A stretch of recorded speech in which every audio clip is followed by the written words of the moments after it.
राखी बहिन बिना राखी के बंध तोर माई के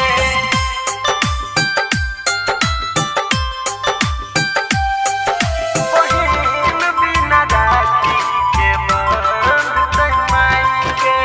mix by Balaji studio Delhi. अखिया में लार भरल सुना छै कलाई गे बहिन बिना राखी के बांध तोर माई गे बहिन बिना राखी के बांध तोर माई गे। मोनिया उदास हमर कुछो नहीं फुराई गे बहिन बिना राखी के बांध तोर माई गे बहिन बिना राखी के बांध तोर माई गे।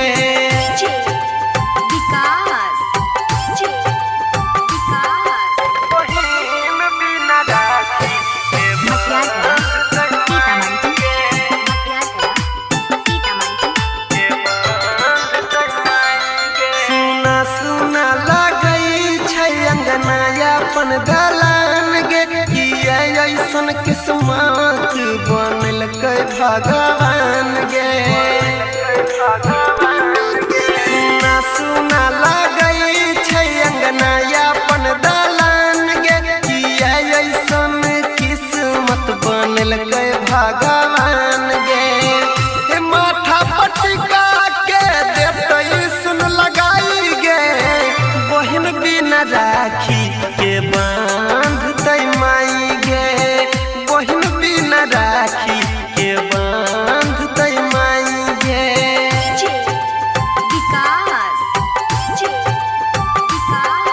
बहिन बिना राखी के बंध तोर माई के के बंध तोर माई के। राखी के डोर नहीं तो कमजोर रही जाइते भैया भैया कही के हमरा के बोलाइते हमरा के बोलाइते। राखी के डोर नहीं तो कमजोर रही जाइते भैया भैया कही के हमरा के बोलाइते।